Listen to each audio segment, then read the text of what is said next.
कामठीमध्ये पुन्हा एकदा प्रशासनाच्या दुर्लक्षामुळे नागरिकांच्या जीवाशी खेळ सुरू आहे. अजनी गाव रोडवरील मोक्षधाम समोर गेल्या अनेक वर्षापासून कामठी नगर परिषद द्वारे सुरू असलेलं अवैध डम्पिंग यार्ड आता मृत्यूचं कारण ठरतंय. इथे मोठ्या प्रमाणावर प्लॅस्टिक कचरा जाळला जातोय आणि त्यातून निघणारा विषारी धूर संपूर्ण परिसराला वेढा घालत आहे. या धुरामुळे अजनी गावातील नागरिकांना श्वास घेणं कठीण झालंय. खोकला, डोळ्यांची जळजळ, दमा आणि इतर गंभीर आजार झपाट्याने वाढत आहे.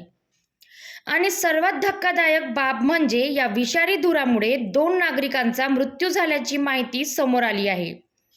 चंद्रभागा केशरराव वाणी आणि सुलोचना गजानन हाटे या निष्पाप जीवांचा बळी गेला आहे.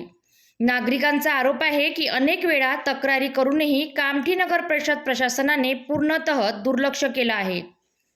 याआधी सत्ता पक्ष आणि विरोधकांमध्ये आरोप प्रत्यारोप झाले, पण आता सत्तेत सत्ता पक्षाची सरकार असतानाही परिस्थिती जशीची तशीच का? या प्रकरणी पालकमंत्री चंद्रशेखर बावनकुळे यांना अनेक वेळा निवेदन देण्यात आले, तरीही अद्याप कोणतीही ठोस कार्यवाही झालेली नाही. आता सर्वात मोठे प्रश्न असे आहे की विषारी धूर थांबण्यासाठी प्रशासन जागं होणार तरी कधी?